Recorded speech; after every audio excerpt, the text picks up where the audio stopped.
Hello guys, मैं हूं Abiha इंतखाब। Abiha class है सफलता की सोच में आपका स्वागत है। तो जैसा कि आप थंबनेल में देख चुके होंगे कि मैं आज आपको भारत का भूगोल पढ़ाने वाली हूं। भारत के भूगोल में सामान्य जानकारी देने वाली हूं। यदि आप किसी भी कॉम्पिटिटिव एग्जाम्स की तैयारी कर रहे हैं या आप अपने भारत को जानना चाहते हैं तो पहले आप भारत के भूगोल में सामान्य जानकारी आपको अति आवश्यक है, बहुत ज़्यादा महत्वपूर्ण है, बहुत ज़्यादा इंपॉर्टेंट है जानने के लिए। क्योंकि जब तक आप इन जानकारियों को जान नहीं पाएंगे जो यहाँ पे मैं आपको बताने वाली हूँ, तब तक आप भारत का भूगोल आगे पढ़ नहीं सकते। यहाँ से मैं स्टार्ट कर रही हूँ भारत का भूगोल। तो आज मैं सामान्य जानकारी पढ़ाऊंगी, फिर धीरे धीरे मैं डीपली हर पे चर्चा करूंगी। भारत की जलवायु, भारत की कृषि, भारत की मिट्टियाँ, उन सब पे बात करेंगे। पर आज मैं स्टार्ट करवाने वाली हूँ सामान्य जानकारी। तो ट्रिक के जरिए मैं पढ़ाऊंगी, खेल खेल के जरिए मजे से पढ़ाऊंगी, क्योंकि मेरा हमेशा से यही कहना है कि मज़े से स्टडी करो, ज़्यादा स्ट्रेस लेने की ज़रूरत नहीं है। क्योंकि ज़्यादा स्ट्रेस आपको ना आगे के लिए तैयार करता है, और जितना आप पीछे से तैयार किए रहते हैं ना, वो भी सब भुला देता है आपको, कुछ याद नहीं रहता आपको, सब भूलते जाते हैं। तो ऐसी पढ़ाई मत करिए ना इतना स्ट्रेस लेके।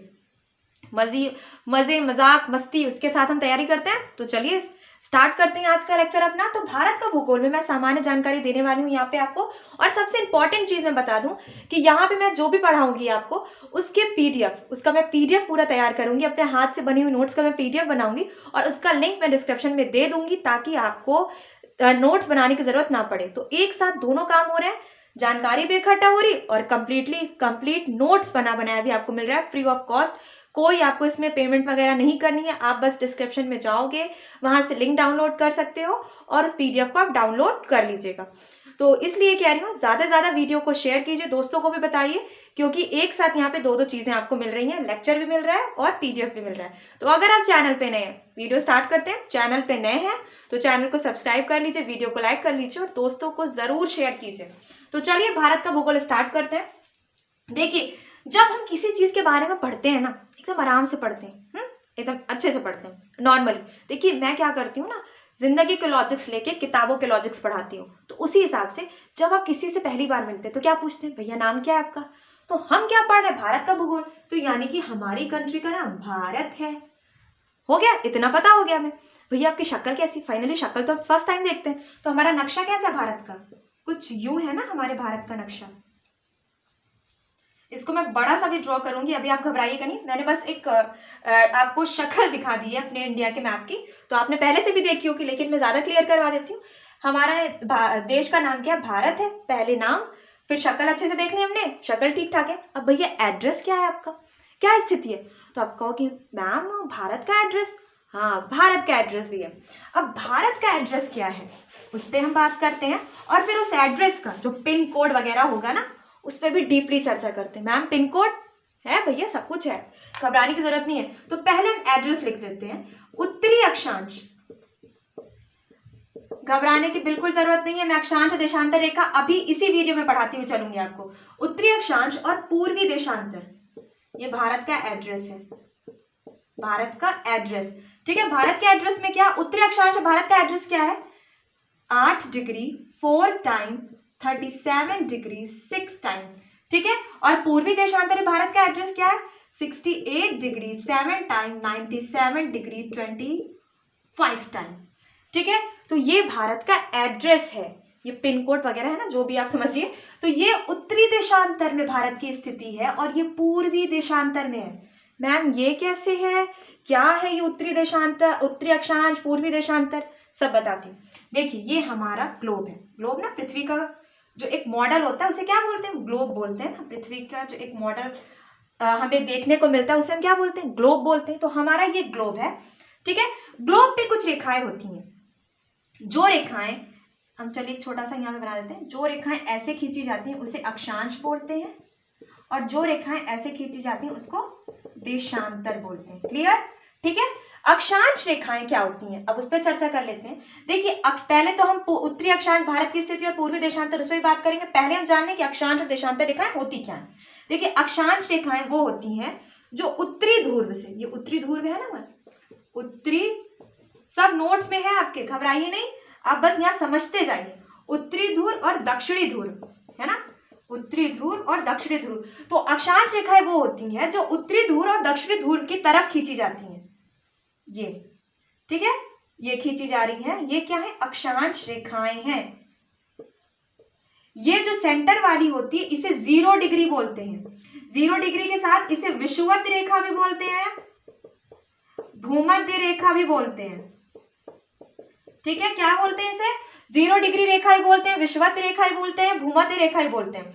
तो इसके समांतर जितने भी एग्जैक्ट मैं परिभाषा, किताबी परिभाषा आपको बताऊं तो विषुवत रेखा या भूमध्य रेखा या 0 डिग्री रेखा के समांतर जो भी रेखाएं उत्तरी ध्रुव और दक्षिणी ध्रुव की तरफ खींची जाती हैं वो अक्षांश रेखाएं कहलाती हैं। अक्षांश रेखाएं क्या होती हैं? उत्तरी ध्रुव में 90 होती हैं और दक्षिणी ध्रुव में भी 90 होती हैं। इस कारण ये ऐड करके कितनी हो गई? टोटल 180। तो अक्षांश रेखाओं की गिनती कितनी होती है? 180। अक्षांश रेखाएं टोटल कितनी होती हैं? 180 होती हैं अक्षांश रेखाएं। ठीक है, जो आपको मैं शब्दों में बता दे रही हूँ एकदम नोट्स के जरिए कि विषुवत रेखा के या भूमध्य रेखा के समांतर खींची जाती है उत्तरी ध्रुव में और दक्षिणी ध्रुव में, वही अक्षांश रेखाएं कहलाती हैं। अक्षांश रेखाएं कर्क रेखा भी है, मकर रेखा भी है।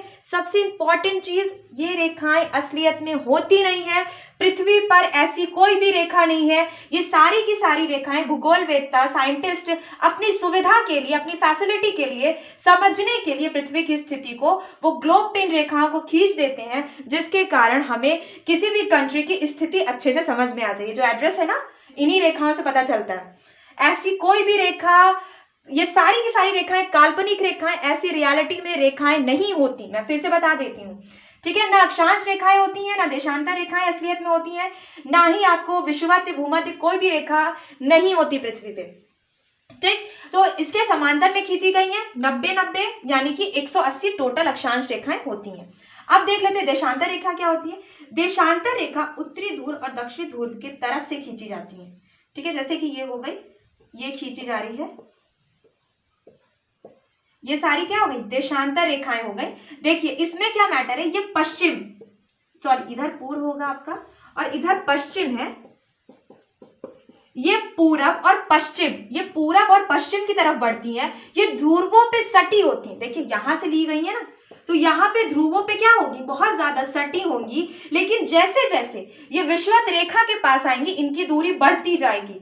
ध्रुवों के पास काफी सटी होंगी और जैसे जैसे विषुवत रेखा के पास आएंगी, 0 डिग्री रेखा के पास आएंगी, या आप उसको भूमध्य रेखा ही बोल सकते हैं, जो बीच से एकदम कटती है, अक्षांश रेखा होती है ये। तो जैसे जैसे ये इसके पास आती है, देशांतर रेखाएं इस अक्षांश रेखा के पास आती हैं, ये दूर होती जाती हैं और जैसे जैसे ये फिर से दक्षिणी ध्रुव की तरफ बढ़ती हैं, ये फिर से पास आती जाती हैं। तो इनकी दूरी दक्षिणी ध्रुव पे काफी कम होती है और विषुवत रेखा पे ज्यादा हो जाती है। ये देशांतर रेखाएं होती हैं। जो सेंटर की देशांतर रेखा होती है, उसके अगर अगल बगल हम देखते हैं तो पूरब में कितनी होती हैं? पूरब में 180 होती हैं और पश्चिम में भी 180 होती हैं। ठीक है, पूरब में 180 होती हैं, पश्चिम में 180 होती हैं। तो 180 ऐड करेंगे तो कितना आएगा? 360। ठीक है, तो देशांतर रेखाओं की संख्या कितनी होती है? 360। अक्षांश रेखाओं की संख्या 180। देशांतर रेखा में ही एक जो अंतिम रेखा होती है, जो सबसे पीछे की होती है, उसे बोलते हैं अंतरराष्ट्रीय तिथि रेखा। अगर हम ग्लोब को पीछे की तरफ घुमा देते हैं तो देखिए ये थोड़ी ऐसे तिरछी होती हैं, इन्हें अंतरराष्ट्रीय तिथि रेखा बोलते हैं। मैं यहाँ पे लिख देती हूँ। ठीक है, अंतरराष्ट्रीय तिथि रेखा बोलते हैं। तिथि रेखा मतलब यहाँ से क्या होता है ना, टाइम चेंज, समय बदल जाता है, दिन बदल जाता है, पूरा का पूरा दिन बदल जाता है। समय बदलना नहीं कह सकते, पूरा का पूरा दिन चेंज हो जाता है। तो कभी जब प्लेन इस अंतरराष्ट्रीय तिथि रेखा यानी अंतिम देशांतर रेखा को क्रॉस करती है तो बोला जाता है कि आप अपनी घड़ी सही कर लीजिए और एक दिन आगे बढ़ा लीजिए, क्योंकि ये इंटरनेशनल डेट लाइन से गुजरती है। इंटरनेशनल डेट लाइन यानी कि अंतरराष्ट्रीय तिथि रेखा जिसे बोलते हैं। तो यहाँ पे मैंने आपको अंतरराष्ट्रीय तिथि रेखा भी बढ़ा दी। तो देखिए आपको अच्छे समझ में आ गया क्या हो गया होगा कि अक्षांश रेखाएं और देशांतर रेखाएं होती क्या है एग्जैक्ट में। तो ठीक है, अक्षांश रेखाएं क्या होती हैं? जो आप देख सकते हैं कि विषुवत रेखा के समांतर खींची जाती हैं। हम रिवीजन करवा दे रहे हैं आपका। और देशांतर रेखाएं कौन सी होती हैं? जो उत्तरी ध्रुव और दक्षिणी ध्रुव के पास काफी सटी हुई होती हैं और विषुवत रेखा के पास दूर हो जाती हैं। देशांतर रेखाएं टोटल 360 होती हैं। 180 होती हैं पश्चिम में, 180 होती हैं पूरब की तरफ, और देखते हैं हम अक्षांश रेखाएं 90 होती हैं दक्षिणी ध्रुव की तरफ और 90 होती हैं उत्तरी ध्रुव की तरफ। तो ये टोटल 180 होती हैं। अक्षांश और देशांतर होती हैं टोटल 360। एक उसमें देशांतर रेखा में होती है अंतरराष्ट्रीय तिथि रेखा, जिससे पूरा का पूरा दिन बदल जाता है। तो चलिए हमने आपको यहाँ पे बता दिया आपको कि क्या हो सकती है अक्षांश और देशांतर रेखाएं। अब चलिए हम इसको भी डाउट क्लियर करा देते हैं कि मैम आपने अक्षांश और देशांतर तो करवा दी, अब ये बताइए उत्तरी अक्षांश और पूर्वी देशांतर में भारत की स्थिति कैसे। देखिए हमारे भारत, यहाँ पे मैं सब इरेज कर देती हूँ, आपको समझ में तो आ ही गया होगा कि अक्षांश और देशांतर रेखाएं क्या होती है। तो मैं पूरा इरेज कर दूं, इसको अच्छे से पूरा ही क्लियर कर दे रही हूँ। देखिए ये ग्लोब है हमारा, ठीक, ये हमारा ग्लोब है। ये अक्षांश रेखा 0 डिग्री वाली रखते हैं और एक देशांतर रेखा हम रख लेते हैं जो पूरब और पश्चिम तय करता है। तो ये हमारा पश्चिम का एरिया है, ये हमारा पूरब का एरिया है। और ये हम क्या देखते हैं, ये 0 डिग्री विषुवत रेखा है। तो देखिए भारत की स्थिति क्या है ना, भारत की स्थिति उत्तरी अक्षांश में है। देखिए ये 0 डिग्री है, बहुत अच्छे समझिए, एकदम आपको क्लियर हो जाएगा। ये 0 डिग्री रेखा है, तो 0 डिग्री से ऊपर की तरफ गएंगे तो उत्तर हो जाएगा। ऊपर की तरफ अगर हम गए तो उत्तर, और नीचे की तरफ हम जाएंगे तो दक्षिण हो जाएगा। ऊपर की तरफ गए तो उत्तर, नीचे की तरफ जाएंगे तो दक्षिण हो जाएगा। तो ये जो 0 डिग्री रेखा है, इसी 0 डिग्री रेखा से, जिसे हम भूमध्य रेखा कहते हैं, भारत इसको नहीं छूता, भूमध्य रेखा बोलते हैं, भारत नहीं इसको छूता। इसको, भारत को कौन सी रेखा बीच से काटती है, कर्क रेखा काटती है। कर्क रेखा भारत को बीच से काटती है। मकर रेखा किसको काटती है, कमेंट में आप हमें बताएंगे, ठीक है। देखिए कर्क रेखा काटती है भारत को कर्क रेखा, भारत के 8 स्टेट को कर्क रेखा काटती है। तो देखिए यहीं पे कहीं भारत होगा, हमारा छोटा सा भारत, कुछ यहीं पे इसकी स्थिति होगी ना, भारत की स्थिति कुछ यहाँ पे होगी। तो यहाँ पे जो हमारे भारत की स्थिति होगी, तो ये तो भूमध्य रेखा से बिल्कुल ऊपर है। तो यहाँ अगर होता, इधर की तरफ होता, नीचे की तरफ, तो वो क्या बोल सकते हैं हम, दक्षिण में टच कर रहा है। लेकिन ये दक्षिण में बिल्कुल भी टच नहीं कर रहा है, ये उत्तर में है, तो उत्तरी अक्षांश में है। देखिए ये अक्षांश 0 डिग्री है, इसके ऊपर है, तो इसका मतलब भारत की स्थिति क्या है, उत्तरी अक्षांश में है, दक्षिणी अक्षांश में नहीं, क्योंकि भूमध्य रेखा से टच भी नहीं कर रहा, बिल्कुल ऊपर है, तो उत्तरी अक्षांश में है। अब देखिए पूर्वी देशांतर का फंडा क्या है। देखिए पूर्वी देशांतर, ये जो बीच वाली हो गई रेखा हमारी देशांतर रेखा, इधर वाली क्या कहलाएगी, पश्चिम, इधर वाली कहलाएगी हमारी पूरब। तो लेकिन ये जो बीच वाली रेखा है, इससे भारत बिल्कुल भी नहीं छू रहा है, कहीं भी भारत की स्थिति से टच नहीं हो रही, तो यानी कि ये पूरब में है, तो पूर्वी देशांतर हो गया। और जैसे कि अक्षांश क्या था, उत्तर में था, हमारी भारत की स्थिति उत्तर में है, तो उत्तरी अक्षांश हो गया। तो एग्जैक्ट आपको भारत की स्थिति क्लियर हो गई। मैंने पूरा का पूरा आपको अक्षांश और देशांतर रेखाएं कंप्लीट करा दिए कि क्या होती हैं, ठीक है। तो आपको कोई डाउट यहाँ पे नहीं है। अब चलिए हम चलते हैं आगे की और ज्यादा जानकारी लेने के लिए, जहां पे मैं आपको इंडिया का मैप बनाती हूँ, उसके बाद में क्लियर कराती हूँ कि क्या है। तो यहाँ पे आप इसको नोट कर सकते हैं, या अगर आप नोट नहीं भी करना चाहते तो मैं PDF का लिंक डिस्क्रिप्शन में दे दूंगी, आप वहां से इसको डाउनलोड कर सकते हैं, ठीक है। फ्री ऑफ कॉस्ट है, कोई उसका पैसा वगैरह आपको नहीं लगेगा, तो इसलिए दोस्तों को ज्यादा से ज्यादा शेयर कीजिए। तो मैं इसको इरेज कर देती हूँ।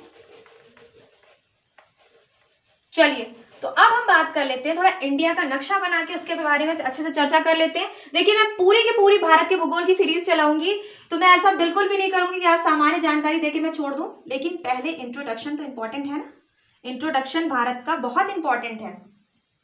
इसलिए मैंने कहा कि आपको पहले मैं क्या करूं, पहले मैं आपको भारत के बारे में कुछ सामान्य जानकारी दे देती हूँ, फिर उसके बाद मैं पूरा आपको अच्छे से बताऊंगी, ठीक। तो ये भारत का नक्शा आप जैसे कि देख रहे हैं, तो भारत के नक्शे में, जैसे कि मैंने यहाँ पे आपको भारत का नक्शा दिखा दिया, भारत के नक्शे में हम देख लेते हैं कि क्या क्या स्थिति है, किसे क्या क्या कहते हैं। अब देखिए यहाँ पे मैं ट्रिक लगाती हूँ, एक छोटी सी ट्रिक, इस पॉइंट को क्या कहते हैं, इस पॉइंट को क्या कहते हैं, इस पॉइंट को क्या कहते हैं, इस पॉइंट को क्या कहते हैं। घर के 4 कोने होते हैं ना, उसी तरह भारत के भी 4 कोने हैं, तो यानी कि ये उत्तर वाला कोना, ये दक्षिण वाला कोना, ये पश्चिम वाला और ये पूरब वाला। अब इसका नाम क्या है। यदि आप भारत में रहते हैं, भारत का भूगोल पढ़ रहे हैं, कॉम्पिटिटिव एग्जाम्स की तैयारी कर रहे हैं, तो आपको ये पता होना चाहिए कि भारत के 4 कोनों को क्या कहते हैं। तो ट्रिक हम लगा लेते हैं। देखिए जब हम किसी को कॉल करते हैं, फोन करते हैं, तो किस लिए करते हैं कि वो हमें उत्तर देगा, ठीक है, वो हमें क्या करेगा, उत्तर देगा। तो उत्तर में, यानी कि उत्तर में जो बिंदु है, उत्तर में जो पॉइंट है, उसे हम क्या बोलते हैं, इंदिरा कॉल, इंदिरा कॉल बोलते हैं, इंदिरा कॉल पॉइंट बोलते हैं, ठीक है, इंदिरा कॉल पॉइंट बोलते हैं। यानी कि हमारी ट्रिक छोटी सी है कि जब हम किसी को फोन करते हैं तो कॉल करते हैं तो क्या चाहते हैं कि वो उत्तर दे। तो यानी कॉल, इंदिरा कॉल कहाँ है हमारा, उत्तर में है, जिसे इंदिरा कॉल पॉइंट बोलते हैं। इस बिंदु को जो उत्तर में है उसे इंदिरा कॉल पॉइंट बोलते हैं। अब देख लेते हैं हमारी ट्रिक क्या आती है कि जब हमने किसी को कॉल किया और उसने कॉल नहीं उठाया तो हमें गुस्सा आएगा ना, सीधी सी बात है, गुस्सा आएगा। वो कॉल नहीं उठाएगा तो हमारी रिसीव नहीं करेगा। एक तो वैसे ही इतना कम टाइम मिलता है और कॉल करो कोई रिसीव नहीं करेगा तो गुस्सा तो आएगा ही। ठीक है, तो गुस्सा आएगा तो हम क्या करेंगे कि हम तुम्हारा सर क्या कर देंगे, क्रैक कर देंगे, सर फोड़ देंगे, सर क्रैक कर देंगे।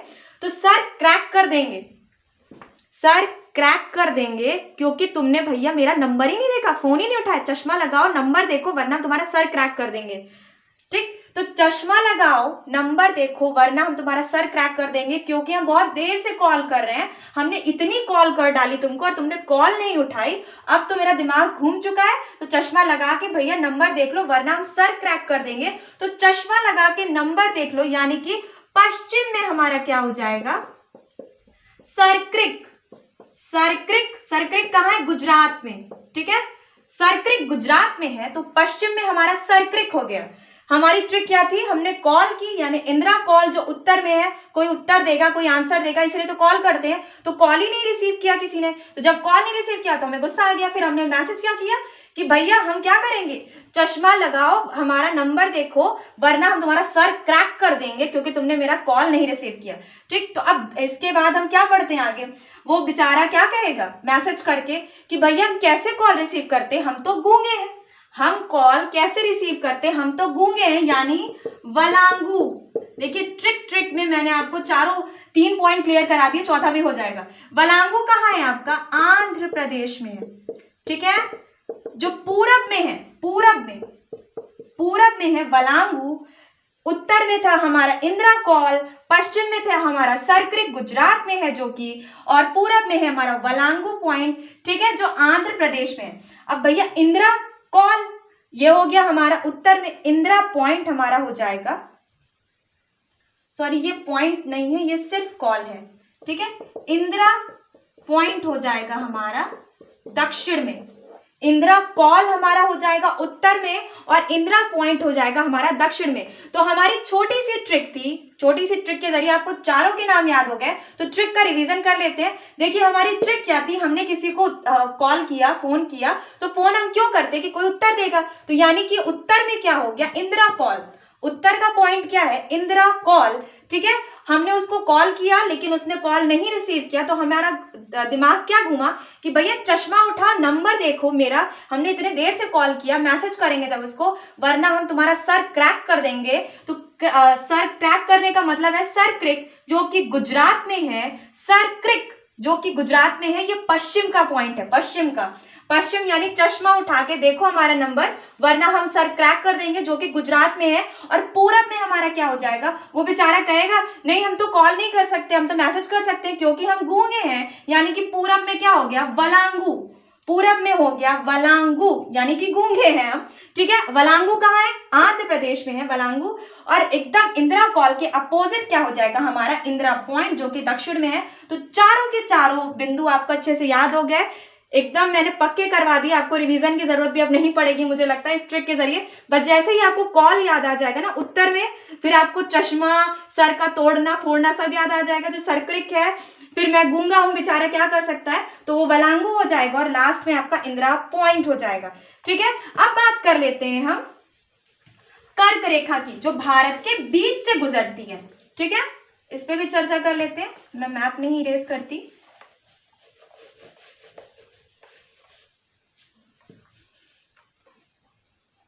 चलिए ये देखिए, ये जो हमारा मैप है, अब हम बात कर लेते हैं कर्क रेखा पे। ठीक है, कर्क रेखा पे बात कर लेते हैं कि कर्क रेखा भारत के 8 राज्यों से गुजरती है।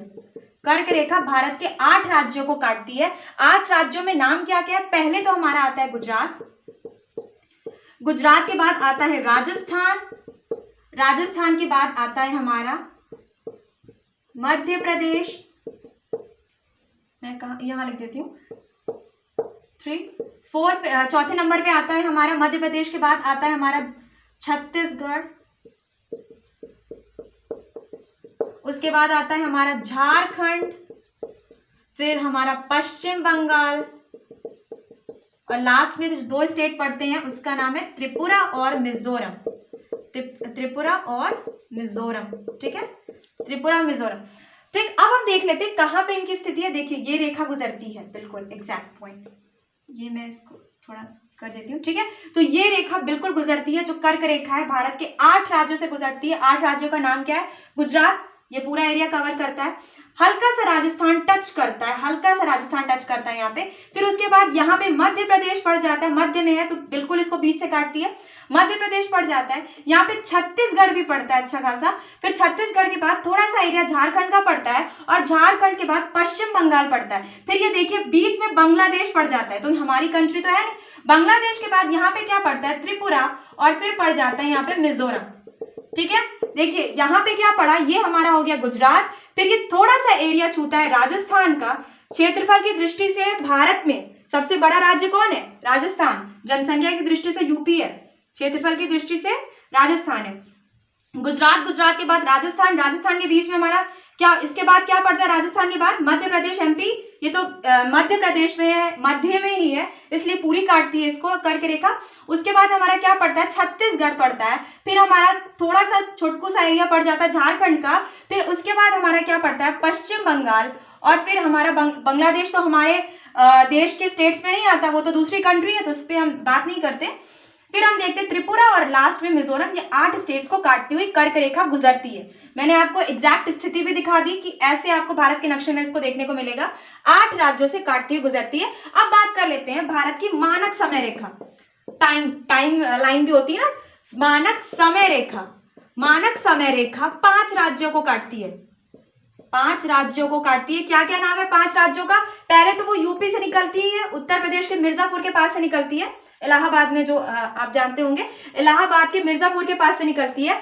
उत्तर प्रदेश है पहला जहां से वो निकलती है। उसके बाद हम क्या देखेंगे कि मध्य प्रदेश है, सेकंड में आपका आता है।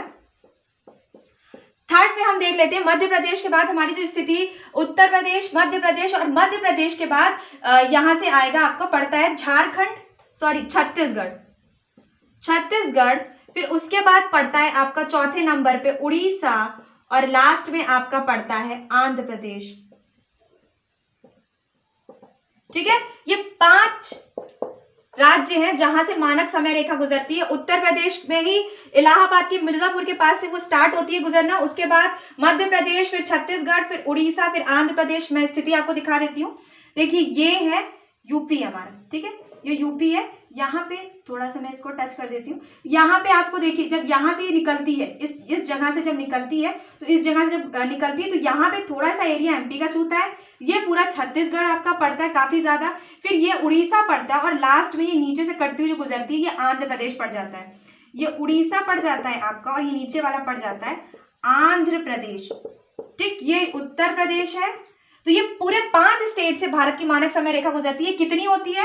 82.5 डिग्री होती है, 82.5 डिग्री देशांतर रेखा होती है। ये 82.5 डिग्री देशांतर रेखा, सीधी कट रही है ना भैया, तो सीधी कट रही है तो देशांतर ही होगी। ये जो कर्क रेखा थी ये कैसे कट रही थी? ये विषुवत रेखा के समांतर में कट रही थी, भूमध्य रेखा के समांतर में कट रही थी, इसलिए ये अक्षांश रेखा थी। ये सीधी कट रही है मानक समय रेखा, इसलिए देशांतर रेखा है। तो 82.5 डिग्री देशांतर रेखा भारत की मानक समय रेखा होती है, जो ये ग्रीनविच के समय से, ग्रीनविच के समय से 5.5 घंटा आगे है, 5.5 घंटा आगे है हमारा जो टाइम है, ठीक है। वो ग्रीनविच के समय से 5.5 घंटा आगे है। तो मैंने आपको एकदम स्थिति अच्छे से समझा दी कि कर्क रेखा 8 स्टेट्स को काटती है, मानक समय रेखा 5 स्टेट्स को काटती है हमारे देश के।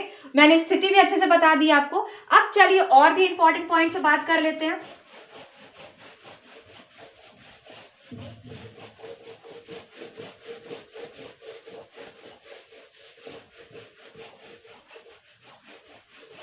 ठीक है, तो चलिए अन्य महत्वपूर्ण चर्चा हम कर लेते हैं कि भारत के पड़ोसी देश कौन कौन से हो सकते हैं। भैया Nepal first, second Bhutan. Map में बता दूं?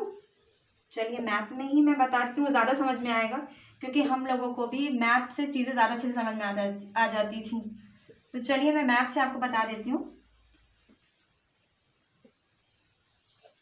ठीक है। मैप में मैं बता देती हूँ, देखिए ये एरिया हमारा पड़ जाता है नेपाल, साथ जो पड़ोसी देश हैं ये भूटान, ठीक है, ये एरिया पूरा पड़ जाता है बांग्लादेश, ये पड़ जाता है इधर से छूते हुए म्यांमार, बर्मा भी से पहले कहते थे, म्यांमार, 4 कंट्री तो यही हो गई। उसके ऊपर ये पड़ जाता है हमारा चीन, यहाँ पे पड़ जाता है पाकिस्तान, ठीक है, पाकिस्तान। उसके बाद हमारा ऊपर पड़ जाता है अफगानिस्तान,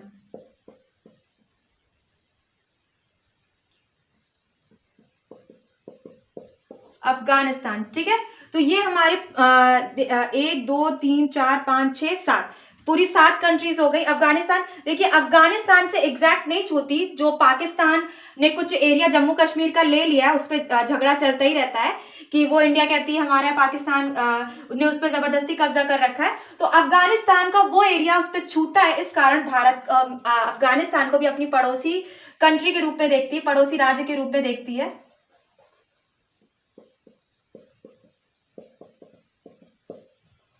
वो धुंधला हो गया था, थोड़ा समझ में नहीं आ रहा था, ठीक है। अफगानिस्तान आप यहाँ पे देख सकते हैं, पाकिस्तान, चीन, नेपाल, भूटान, बांग्लादेश, म्यांमार, 7 कंट्री है जो भारत के पड़ोसी में है। लेकिन अब बात कर लेते हैं भारत के पड़ोसी देशों में जो समुद्री सीमा जो बना रही है। समुद्री सीमा कौन बना रही है? पास की सबसे श्रीलंका सबसे नीचे होती है ना, आपको मैप में दिख रहा है कि नहीं, मैं इसको थोड़ा ऊपर कर देती हूँ, ठीक है। तो